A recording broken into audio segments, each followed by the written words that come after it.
Hi, welcome to That's a Thing Accent Core, episode 0.53. I'm your host, Drew or False. I'm Kevin, also known as Raylith. And Nolan, also known Nolan on Twitter. Okay, that's good. I just want to make sure this is working. It's that same New Year, same quality. You're raring to expect.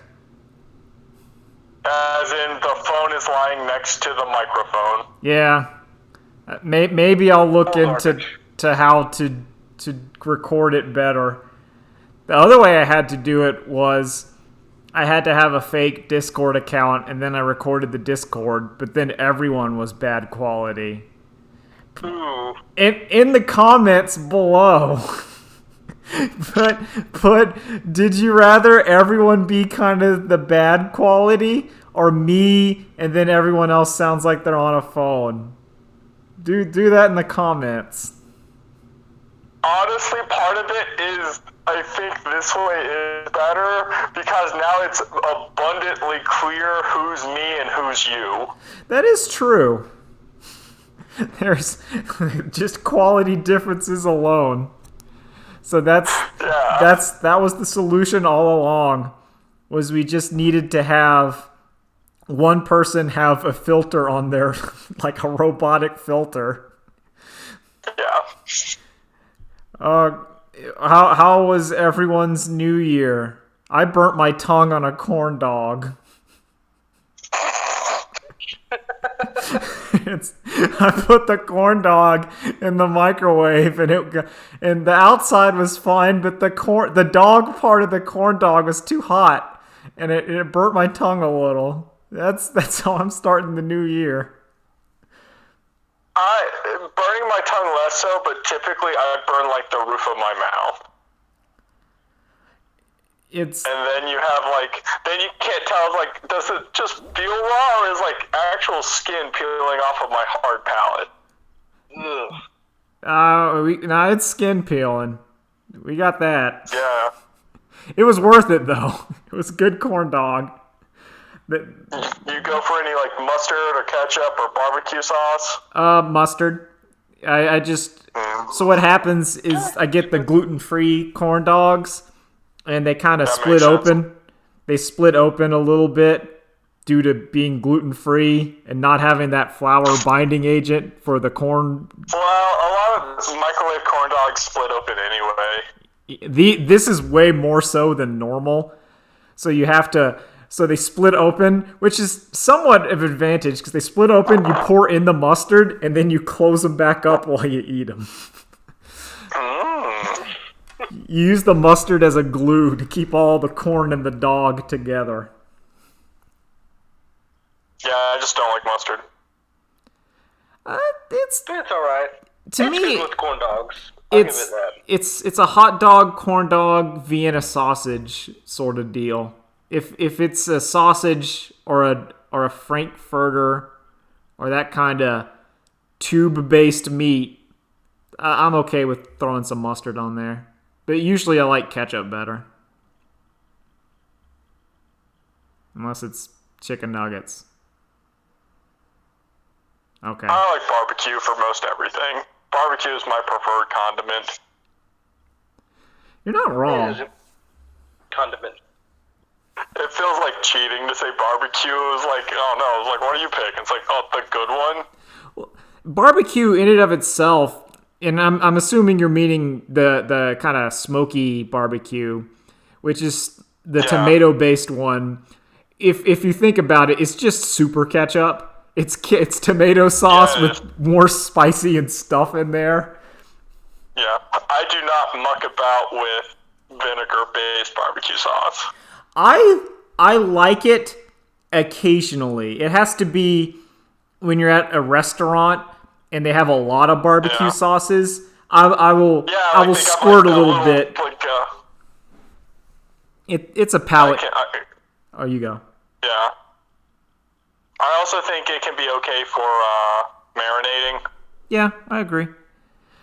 I won't turn away a vinegar barbecue sauce, but to me it's a It's the palate cleanser for the good barbecue sauce. You put a little bit of your pulled pork, and you go, oh, okay, it's a little kind of spicy, you got some stuff, and then you just go back to normal. That's enough. Enough of that. Nolan, your thoughts? Okay. So, we're going. Are we done with the adult corner? Yep, 5 minutes. We in. Now we can talk about the real stuff. The real stuff being... Okay, so Nolan, let's go ahead and get this out of the way.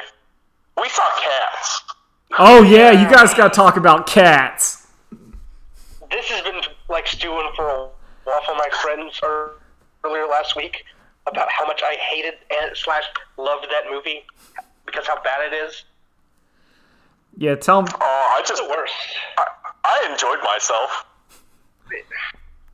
And it's a weird thing coming out of it of someone who owns the Neil Breen movies, and I had a better time with that movie than he did. Yeah, talk about your feelings. I love that movie. So,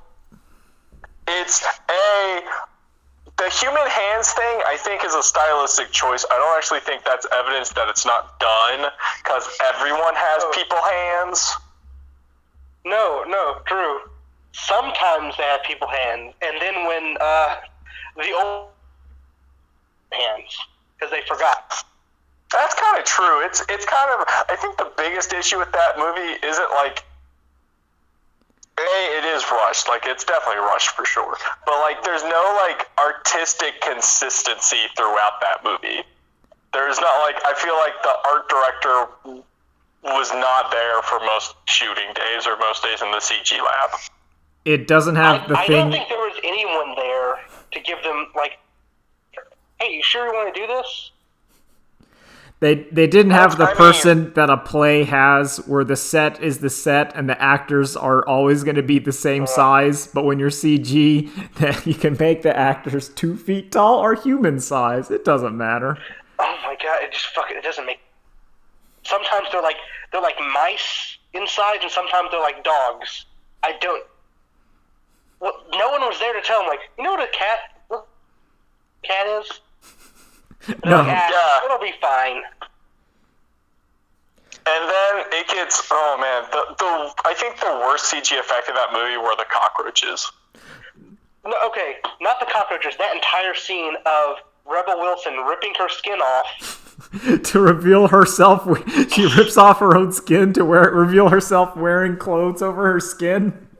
And then, okay, so I'm pretty sure she rips her skin off to reveal the clothes.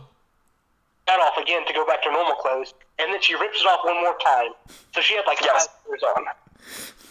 That or that's just her superpower. She can shed. No, she's just shedding. She's going from winter coat to summer coat.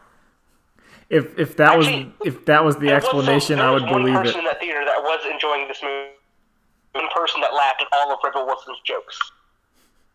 The one lady. I mean, I laughed at the movie too, but not when I was supposed to be laughing. No, the one. When Skimble Shakes just starts psycho crushing into the sky and then vanishes. It took me a moment because I wasn't even thinking about McCavity, who is the evil Idris Elba cat. I just thought, oh, this is just the wonder that is Cats. He just vanished, and then it's McCavity shows up. Oh, that makes way more sense. Drew, you reminded me of Idris Elba taking his cool costume off. Yeah, and then it's just a naked man, a naked, kin-treated man on stage. Oh, boy. It was... also, one of my favorite parts is, I don't know. I was telling this to Nolan when we left the theater, but every time Ian McKellen is unshot in that movie, I can just hear him, on stage asking the director, I'm supposed to be a cat right now? Yes, Sir McKellen, you're supposed to be a cat. Oh, okay. Am I still a cat? Yes, you're going to be a cat the whole time. I don't know, there's something in, his facial expression or something. He just seems kind of lost or something. Am I Saruman now? No. Wrong direction. Where's They're not Gandalf? giving him where to look. So like, all right, now. He's like, well, let's do it now. You're a cat who loves the theater, Mr. McKellen. Also, he didn't have regular human hands or cat paws. He just had fingerless gloves. Yep. I don't It's the magic of the theater.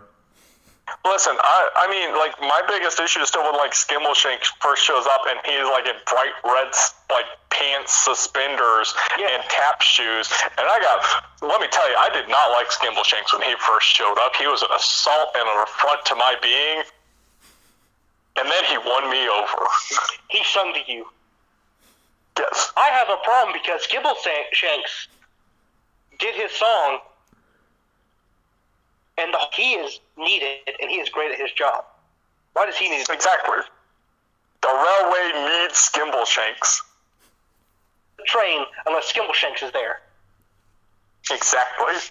Also, I love, like, the cat who wins is, like, the only cat that has any semblance of depth, and all the other cats are just fascinated that, like, such a thing could exist. It's like, this poor, wretched creature isn't just, like, superficial. All of the songs suck except for Angela Hutchinson's songs, and and thank God she does not act a single moment in that movie. All she does is sing. The smartest decision of the movie. Yes. She sings her 3 songs and gets the hell out of there without saying any other words. Except for it's like one song 3 times. Yeah, except for the time she gets sad and crawls away while the other cats I'm being mean to her. Yeah, and she like just gets on all fours and starts crawling away, and everyone else is just standing up and walking. It's the great Ned Flanders, like, Homer skiing gif. Imagine that for an hour and a half. Feels like I'm wearing nothing at all. Nothing at all. Nothing at all. Kevin, I feel bad because you were completely right about that movie. That is the worst story ever. There's not a story there. It's just, I'm a cat. This is what I'm about. Yeah, I had the inkling in my gut that the movie was going to be a bad musical, and while if you're a musical theater person, you could see all the intricacies of how it would be bad, but to my layman, I'd be like, yes, that is what a musical kind of is. Kevin, you also forgot the part where Cat looks at you and tells you the moral of the story. Yeah, they're cats. They gotta go to heaven. A cat's not a dog. Yeah, that's true. And I got so angry at that point. You know, keep going. To the one guy that was sitting on the row below us, that got up 4 different times to leave the theater and kept coming back. What a soldier. Yeah. No, I had to pee. He definitely wasn't going to the bathroom, and he didn't bring anything back from the concession stand. He was just tired of this movie. He needed a smoke break in the middle of the movie. These damn cats, I don't care. What the hell's a Skimbleshanks? What is this movie? Is Mephistopheles, is he a magician? No. What happened? Yeah. And awakening. And then the mighty Mr. Mistopheles. No, what happened is he thought he was seeing Star Wars Rise of the Skywalker, and he just goes, what is Disney thinking? Why are they all cats? Oh, gosh, that's the next on the list, and I actually don't want to see that movie after I've heard stuff about it. Instead, you could watch... It feels like it's just going to be boring. Another movie that's on Crunchyroll.com for free right now. It came out last week. Witching Melody of the West? Indeed I am. You should. Thunderbolt Fantasy. That's a good movie.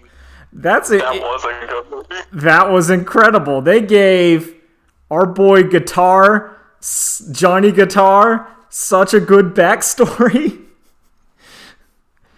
And I loved it. I loved everything about it. It was great.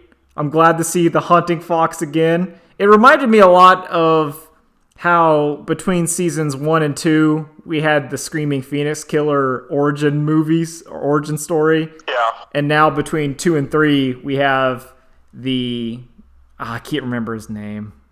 I'll just call him Johnny Guitar. We have his origin movie. But it wasn't just his origin. Yeah, that seems like that's just going to be the system from now on. It's just a season of TV show, a movie. Season of TV show, movie. All right. So you've seen have you seen it, Nolan? Hello? Say again. Did you see the movies? So we can just talk about the spoilers. I have seen Bewitching Melody of the West. All right, good. So here's. Okay, I need to talk about one scene to start. Go for it. Just talk about this movie.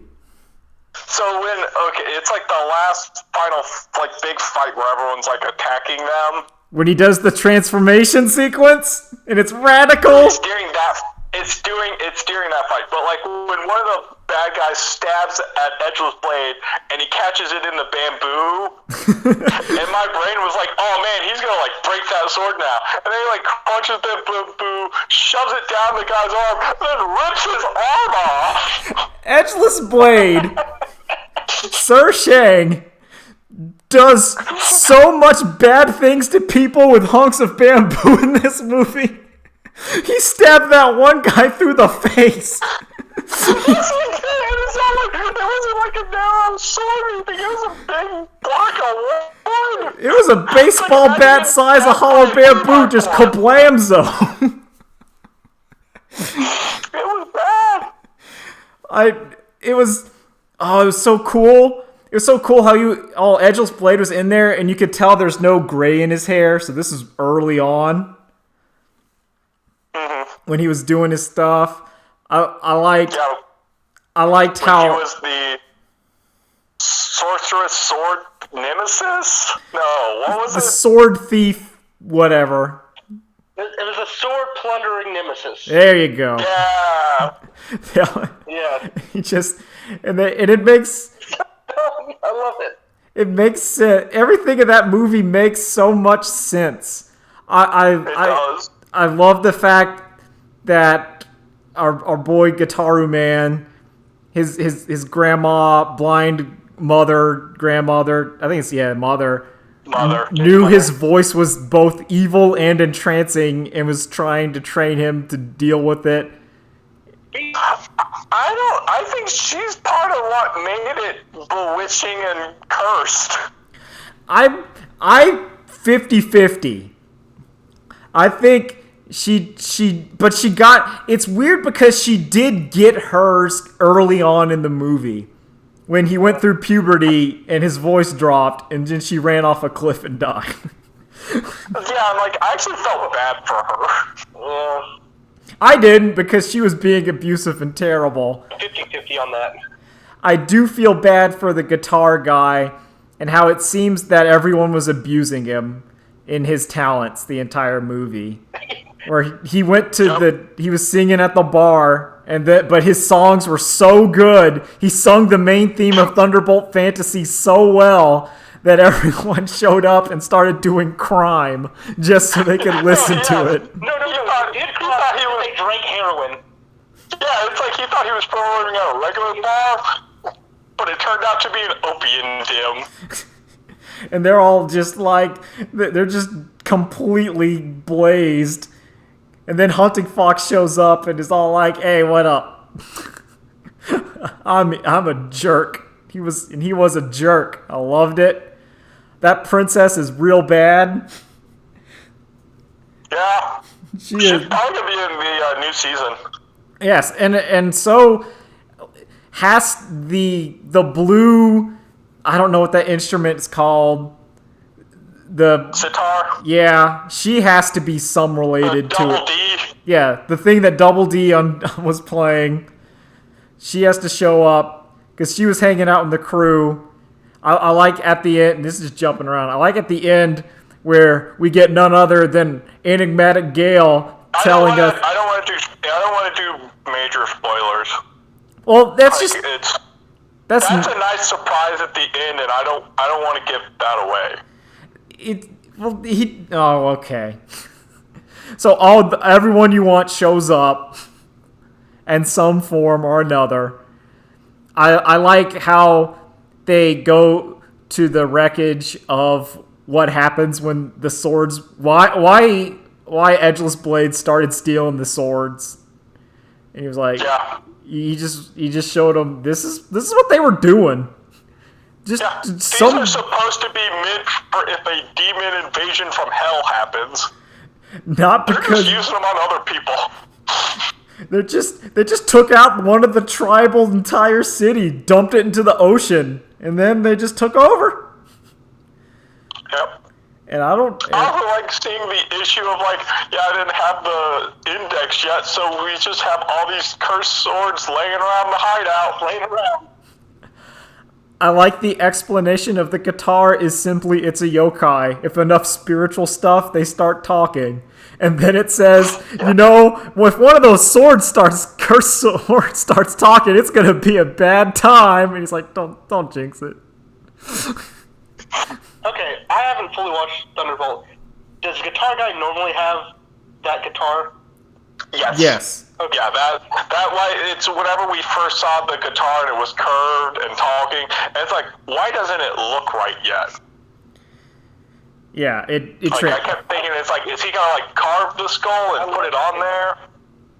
No, it just transforms. Yeah, he just transforms. Makes sense. It's wuxia. It makes sense. You gotta go with it. Everything's consistent. Oh, it's so good. It's so good. It's so good. And it doesn't... I would say it does not spoil anything really from seasons 1 or 2. Nothing is spoiled. If you did watch this one first... I think one thing is spoiled. Yeah, okay, Remember so... how long Johnny Guitar is around before he actually sings in season 2? Yeah. And you do know that Shang has the Sorcerer's Sword Index, which is a reveal at the end of season 1. The best reveal. Where he just goes, I have 30 of these things. Yeah, it's fine. But you're still a nail and I've got all these hammers. He goes up to the demon. It's like, you just think you're hot shit. I have 36 holy swords. Let's pick one for you. And it's like, let's shoot you to the other side of space. I hated it. There we go. That was such a good reveal. Oh. They just kept doing great reveals of Enigmatic Gale being like, if I knew you were this good at sword fighting, we wouldn't have needed to deal with any of the BS that we've been doing. We could have gone straight there.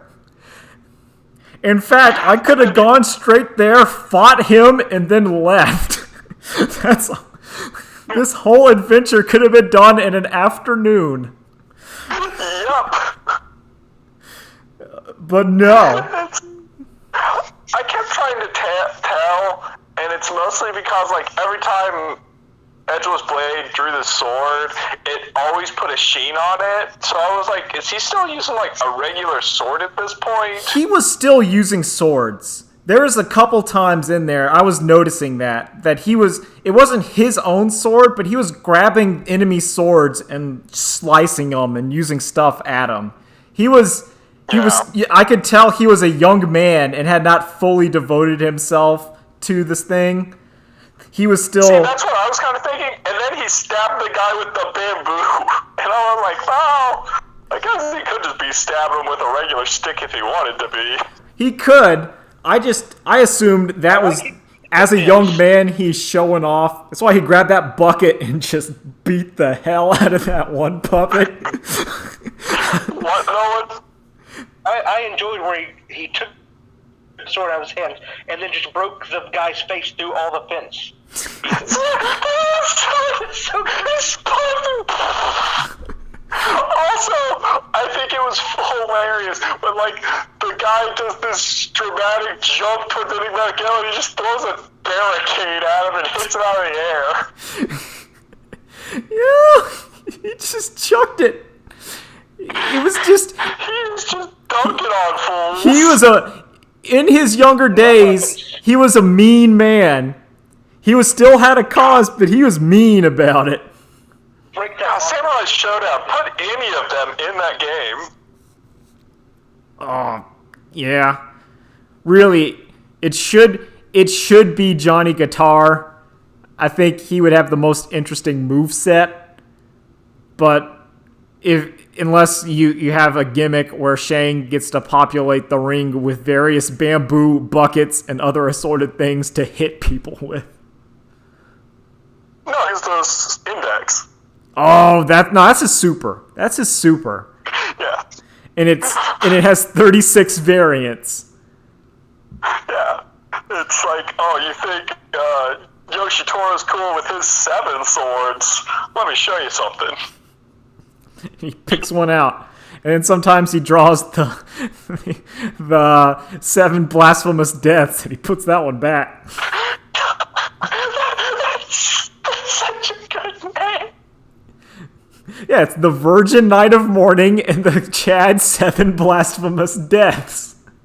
God, it's so good. That name. God, the naming conventions of that show. It's amazing. Because it's those wuxia high. Everything is so verbose. It's simple.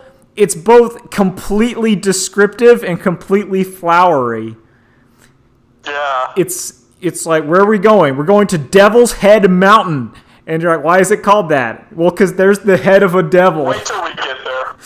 It's made out of that. And you're like, oh, okay, that's cool.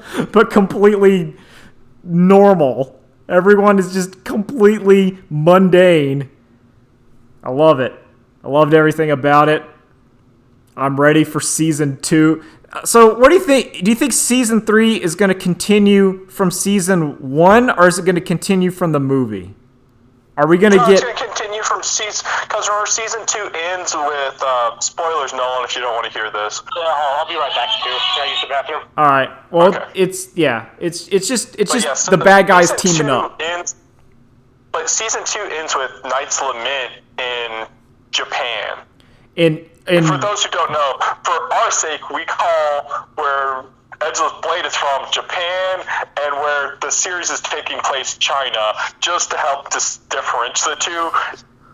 yeah, And we're aware that is not the case. It's more like probably like northern China and southern China. it's not even China because it's Taiwan. It's northern Taiwan and southern Taiwan. Yeah. But yeah, Edgeless Light's Lament. Can we Mild Thunderbolt Fantasy spoilers? Can you talk about how cool it was that everyone from the north came to the south simply because Edgeless Blade walked across and cleared a path? Yeah, this is like, there used to be this army, like a village of zombies, there used to be a dragon, there used to be a blah blah blah. It's like, I ran into those. Yeah, I fought those guys. I dealt with them. And the fact that the alchemist old man kept calling Edgeless Blade an idiot, and he sort of is an idiot. Like that stupid oath. I gotta make sure he understands that. I had to make it. Yeah, it's not that the index is hard. I have to make it easy enough so that this idiot can use it. Yeah. And that's what is incredible. But he's still a really good guy. Yep. He's one of my favorite characters in media. I waffle between him and Enigmatic Gale. I really like Enigmatic Gale. He's such a douche. I do too.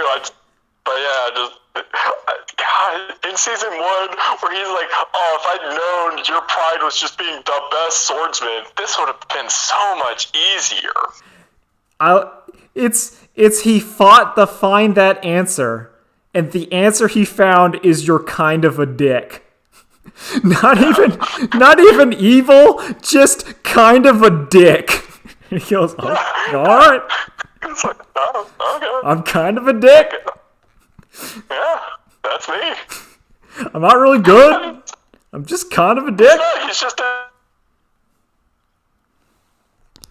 Discord. Are you having trouble? Okay, hold on. Is everyone there? Okay. I'm going to pause. Okay, I'm back. Okay, you're back. Oh, sorry. Is Drew there? Drew, are you there? Hello? Okay. I am there. Okay. What's going on? I think we're done. We're not with the podcast, but with Thunderbolt Fantasy. Highly recommended. I would classify it as a ruiner class show where after watching it, you're filled with a sadness and you can't go back to just sort of mundane. Yeah, it is a hard 5 out of 5. It is. Where do you put it in the 10.0 system, Kevin? The entirety or just the movie? Both. The entirety, I'd give it a 10.5. Movie, I'd give it a 10.3. Just as a standalone. The entire thing's a 10.5. Solid 10.5. I barely know anything about Thunderbolt Fantasy, but that was really good. I'm gonna give it an 8.5. Okay. I would recommend going back I'll watch more of that now. when you have the time. It's way worth it. The thing I think is its biggest downfall and it's its greatest strength is that the show uses Chinese. It uses those Chinese names, and to me, Chinese, Thai, Mandarin, whatever. When the name is 3 names, it gets sometimes hard to tell people apart when they're talking about that don't just have a title. When they're saying Lang Wen-Shay was talking, and you have to pay some attention and go, okay, that's this.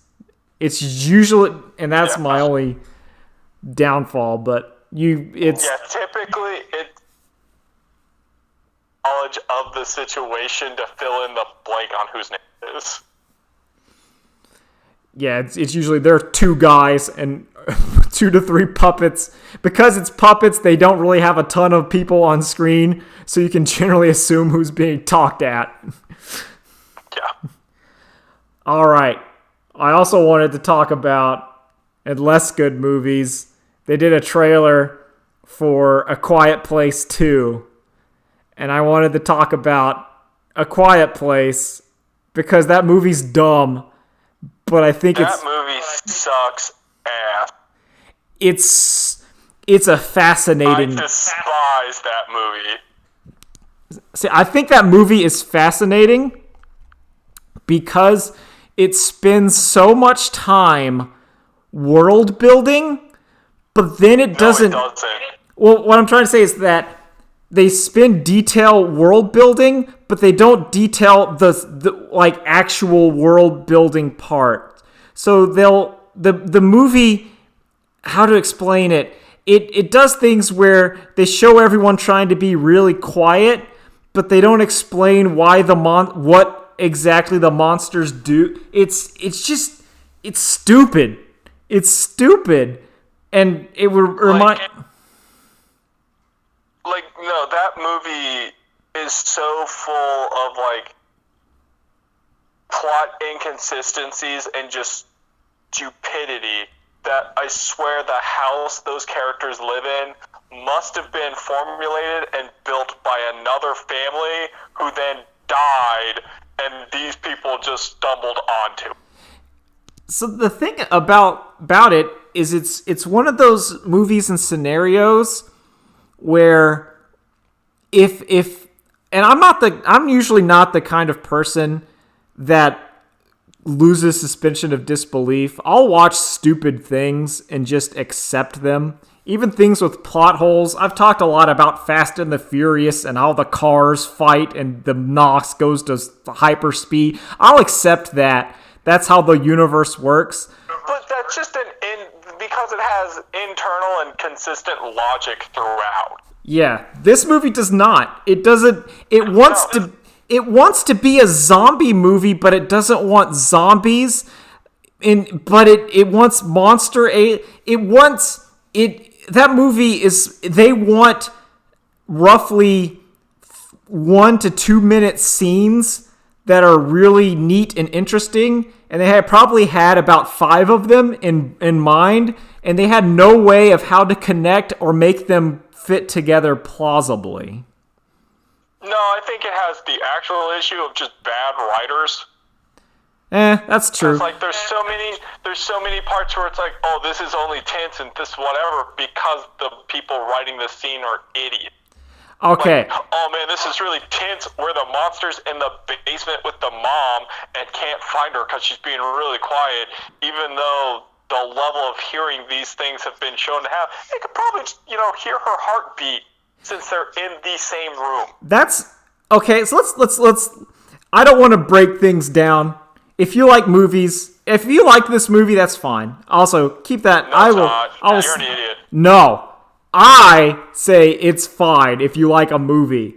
That's it. Just with me, I like monsters and stupid things, and I think when I see a movie like that, or when I see the trailer. So I saw the trailer. This is my thoughts. Because I wanted to talk about this movie because the joke that I made for the comic upcoming is about this movie. And it's what is the purpose of the Quiet Place aliens? Why are they doing what they're doing? And do you know the backstory that has been given for these monsters? Didn't they just show up in space? They arrived riding a meteor that crash landed on Earth. I think maybe their home planet blew up or something, but that's the premise. Okay, so that's the premise. It doesn't tell you in movie. This is outside the movie what the creators. Oh, because what my comic is just a bunch of aliens made it because fuck humans, and then they just sent them to Earth to just fuck them. Just be monsters. Yeah, that makes way more sense. Yeah, because but then you get into the problem of why are they blind then? Yeah, it's not a species, because to me, I was thinking, the aliens are not... Yeah, it's a species. Well, what it's not... So it goes to a planet... Because I remember there's something in the movie that says they don't eat their kill, so they're just killing for fun. They don't need to eat. I'm pretty sure they're eating their kill. I mean, it doesn't show them ever eating anything, but I mean... I swore you actually see the monster in the blackboard or whatever, they said they don't eat their kill? They're just killing?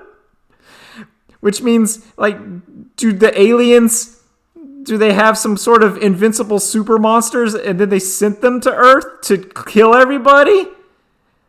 Are they just hovering? Their planet got Krypton and they just rode the meteors and it landed on Earth. So they survived in space. Yeah. But then they can get killed with a shotgun at the end. Remember, that's how that movie ends. That's only if their armor is open. That's if their armor is open. No one on Earth had figured out that the highly sensitive to hearing monsters might be overwhelmed with loud noises and feedback loops. No one... the implication seems to be a specific frequency. But you would think if... Also, oh god. So the monsters are attracted. Okay, so the issues I have with that movie are when they go to the river and they're like, look, we can talk here because this noise is louder than us. It's like, okay, well you have all these stupid lamps outside your house. Why aren't those speakers just emitting white noise? Or why aren't the monsters just attacking the water? If they're attacking sound, they would just be like swiping at the waterfall forever. Cause like, and see that it gives the implication of like, okay, well they can learn like, oh, this is okay noise. That's not killing noise. That's just their noise. But so they learn. So also, you could just live next to the ocean, and the waves would cover you up. Okay, you know the stupidest part? Because this movie does this stupid thing where it'll say, like, day blah blah blah since the occurrence. And because of this, it means you get to do the math and realize this stupid couple decided to get pregnant and have a baby when they knew what these monsters were about. Well, yeah, no, that makes sense. Because while they were doing it, due to the monster, while they were having sex, unprotected sex, he couldn't say, oh, I need to pull out, I'm coming, because there were monsters about. So he just, there you go. Is them having quiet sex while there's a monster around. Yeah. No, that would have been funny. That would have been a joke I would have wrote into the movie. Like, ah. Also, isn't it like the entire? It was not very long. It's those monsters. I don't know how many of them, but they took out all of humanity relatively quickly. Yeah. Like transcontinental. Swath of it. And like there's a part where, huh? If you want a really good sound-based horror, just watch Don't Breathe. Well, yeah. I thought you were gonna say A Quiet Man. Well, see, and oh no. Yeah, and that's Don't Breathe is basically because it's just a crazy blind man and a dog. They're gonna kill some teens. That's all you need. They didn't say that the crazy blind man. Well, he's doing some weird stuff with a turkey. But he's not an alien from planet Zargon and destroyed all of humanity. So now old man and a dog is just roaming the countryside. He's just crashing into cars, and the army couldn't defeat him. Yeah, the end of the movie turns out, guys, the old man can get killed by a shotgun.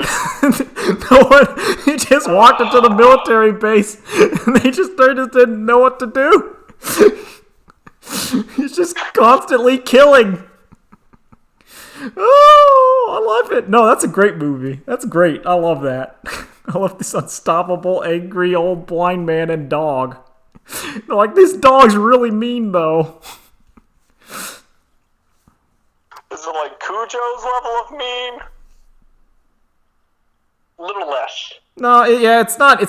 Cujo's more evil. This dog's more mean. Okay, I always thought Cujo was just rabid.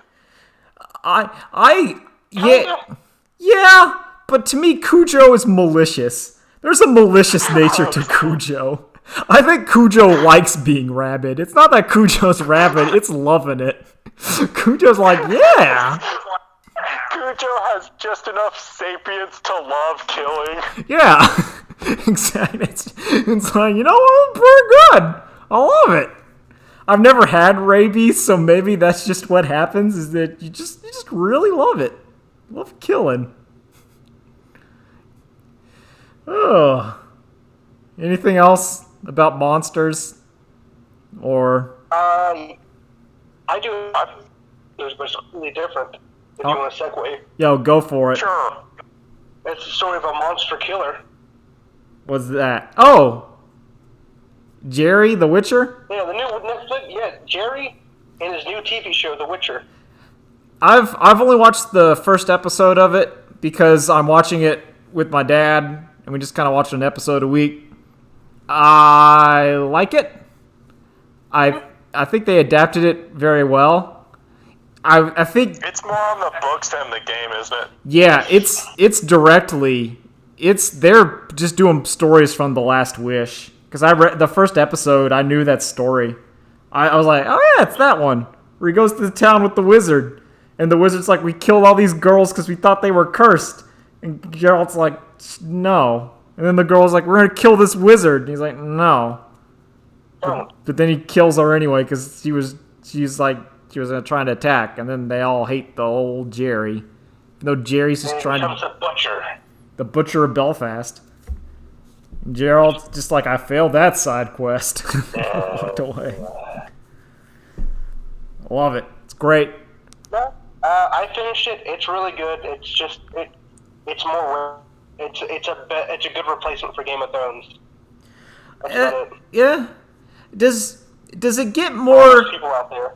Does it stay more of the grimmer tone? Because some of the things that The Witcher did is it gets sort of Shrekky in parts where he's dealing with fairy tale nonsense and Geralt's just sort of like, okay. he's just kind of handling it. Do we ever have any Shrek moments? I mean, there's all How there's much the whole Smash Destiny Mouth thing, is in the season? which is him like the Destiny. Your choices matter, Geralt. You can't run away from your obligations. And it's like, I don't want to do it. That's what he is, though. Yeah, but besides that, yeah, it's about the same. Okay. He wants to get out of... Dandelion is still my favorite character. Yeah, Dandelion! He's really good in this show. Good, I love He chose the Dandelion. perfect actor. He's always getting into hijinks, and Geralt's just grumbling. Trying to...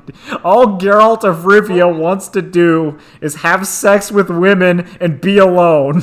That's it. He wants to kill a monster, get paid, and have sex with some broad. That's all. That's it. That's all he wants to do. And everyone keeps tasseling him. And then Yennefer shows up, and he's like, I love you, Yennefer, but damn it. Oh, I'm gonna make a genie whip. That's a good side quest in The Witcher 3, where they call back to The Last Wish and trying to get it annulled. And they actually have a good scene for that, too, because that's, well, like I said, the whole season 1 is The Last Witch. Yeah. Beyond that, and the books are because the Witcher books are really good I liked them. as well. They're great. I there's wanted... some good fantasy. I want them... I'll be real. I'd love for them to steal some game plots. Put Letho in there. Letho is awesome. Letho is the villain from Witcher 2, the assassin of kings. And at the very end of the game, you don't have to fight him. You can just talk. You can have a conversation, and he explains why he did what he did, and you can go, yeah, okay, it's not really your fault. You're just, I understand. And then you go, okay, and they just leave. It's really cool. I wish more games gave an actual conversation engine for instead of a fight you could actually.